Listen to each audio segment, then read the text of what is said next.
जो पॉलिटी का सवाल है वो ये है कि BN राव द्वारा तैयार किए गए संविधान के प्रारूप पर विचार विमर्श करने के बाद इस प्रारूप को अंतिम रूप दिया गया, जिसे संविधान सभा ने स्वीकार किया। तो फिर डॉक्टर अंबेडकर साहब का संविधान निर्माण में क्या योगदान था? क्या इन्हें संविधान निर्माता मानना उचित है? ये है सवाल, प्रश्न। तो इसके उत्तर में बात कही गई है कि संविधान का निर्माण हम भारत के लोगों के नाम से संविधान सभा द्वारा किया गया है और ऐसा करने के लिए एक लंबी प्रक्रिया का अनुसरण किया गया है। ठीक, यानी प्रियम्बल से स्टार्ट किया गया है, जहां पर कहा गया है हम भारत के लोग। ठीक, और हर बिंदु पर इस प्रियम्बल पर बाकायदा चर्चा हुई है। आगे बताया गया कि 13 दिसंबर 1946 को जवाहरलाल नेहरू द्वारा प्रस्तुत उद्देश्य प्रस्ताव में भावी लोकतंत्रात्मक गणराज्य के मूल तत्वों और ढांचे की रूपरेखा दी गई थी। कब दी गई थी? 13 दिसंबर 1946 को। किसने ये लिखी थी? जवाहरलाल नेहरू ने। क्या था? प्रस्तावना, जिसको हम उद्देशिका भी कहते हैं। तो उद्देश्य प्रस्ताव में भावी यानी आने वाले समय में जब संविधान तैयार हो जाएगा उस समय, ये 46 की बात है, अभी देश आजाद भी नहीं हुआ है, उससे पहले। ठीक है, तो जब आजाद हो जाएगा, आजाद होने के बाद जो संविधान बनेगा उसकी जो उद्देशिका है वो इन्होंने पहले से निर्मित कर ली। ठीक, और उसमें क्या क्या शामिल किया? लोकतंत्रात्मक गणराज्य शब्द को समावेश किया के मूल तत्वों और ढांचे की एक रूपरेखा, एक ड्राफ्ट, ठीक है, वो तैयार की। बात क्लियर? इसके बाद विभिन्न पहलुओं पर गहराई से विचार करने के लिए अनेक समितियां नियुक्त की गई। हर एक शब्द पर, हर एक बिंदु पर, इसीलिए महत्वपूर्ण है, उसको मैं इसीलिए कह रहा हूँ, उसको बिल्कुल एकदम याद हुआ होना चाहिए, क्योंकि हर बिंदु पर भी हम डिस्कस करेंगे। ठीक है, तो हर बिंदु पर बाकायदा चर्चा हुई और चर्चा होने के बाद उसमें कुछ फेरबदल भी किए गए। ठीक, तो चर्चा हुई और इसके बाद क्या हुआ? इनमें से कई महत्वपूर्ण समितियों के अध्यक्ष पंडित नेहरू या सरदार पटेल थे। ठीक, समितियों की रिपोर्टों पर संविधान सभा में विचार किया गया और वाद विवाद के बाद निर्णय लिए गए। समितियों की जो रिपोर्टें थी, इसमें क्या क्या जो है चीजें होनी चाहिए और क्या क्या चीजें नहीं होनी चाहिए। ठीक, इन पर बाद में संविधान सभा में क्या हुई? चर्चा हुई, विचार विमर्श हुआ, वाद विवाद हुआ। ठीक, इनके आधार पर भारत के संविधान का पहला प्रारूप संविधान सभा कार्यालय की मंत्रणा शाखा के द्वारा संवैधानिक परामर्शदाता सर BN राव के निरीक्षण और निर्देशन में तैयार किया। इसके आधार पर जो प्रियम्बल है, प्रियम्बल के आधार पर, उद्देश्य प्रस्ताव के आधार पर क्या हुआ? भारत के संविधान का पहला प्रारूप। ठीक, क्योंकि जो प्रियम्बल है वो एक तरह से ध्यान से इसका उसको देखो, पढ़ो, तो संविधान का वो प्रारूप ही है कि संविधान के अंदर क्या क्या है, तो वो प्रारूप ही है। ठीक है, तो उसके प्रारूप क्या क्या?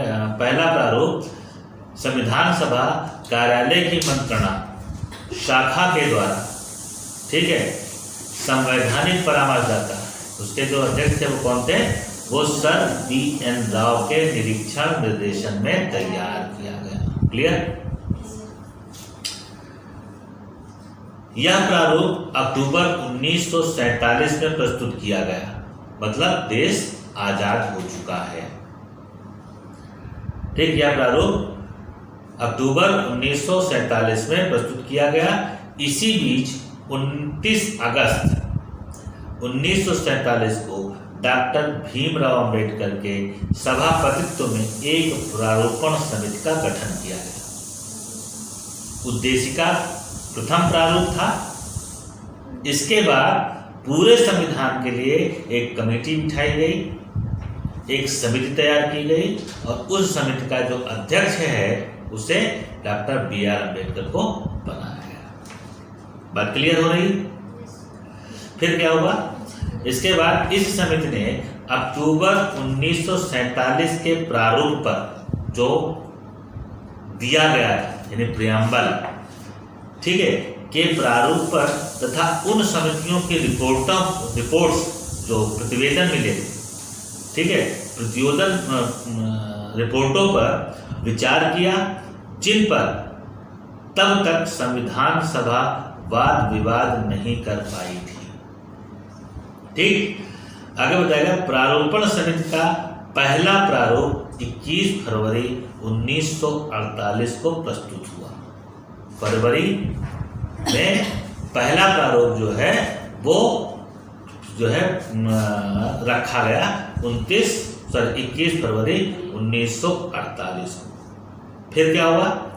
इस पर संशोधन के लिए बहुत बड़ी संख्या में टिप्पणियां, आलोचनाएं और सुझाव प्राप्त हुए।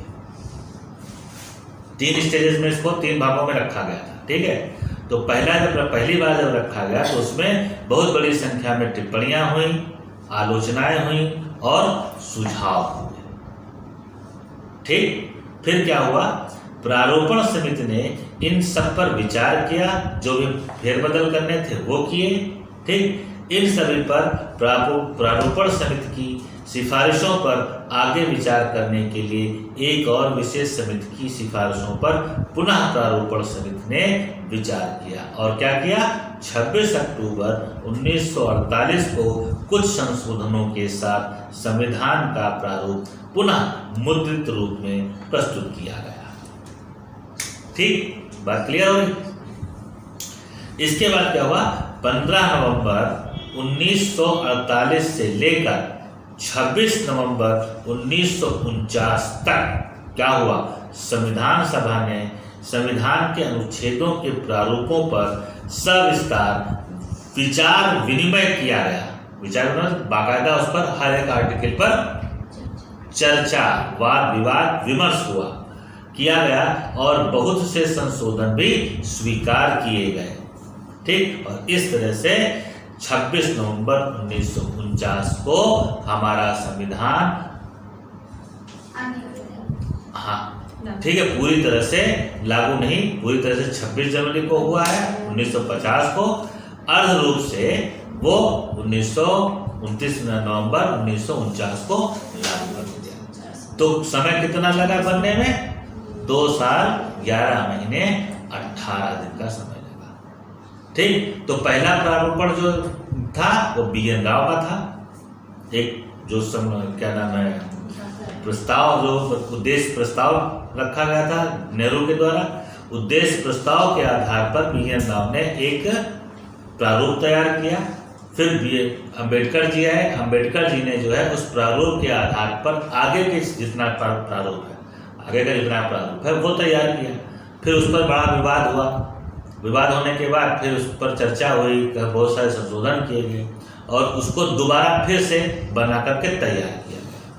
फिर जब तैयार किया गया तो उससे सहमत हो गई कि हाँ ठीक है, सबको जो है अब ये ड्राफ्ट ठीक है प्रारूप, अब इसके जो अन्य चीज़ें हैं वो शुरू की जाए।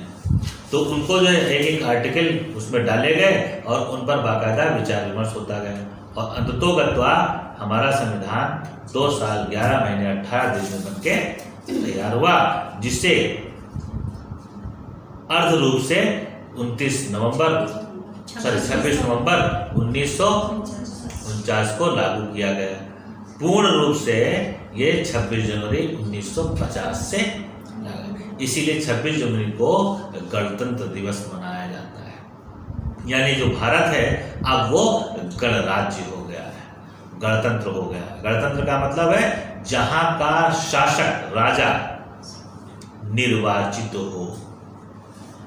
बात क्लियर? जहां का शासक जो है वो निर्वाचित हो, लोगों के द्वारा चुना जाए, ठीक, अनुवांशिक ना हो, वो गणराज्य या गणतंत्र कहा जाता है। ठीक, आज का सवाल। धन्यवाद।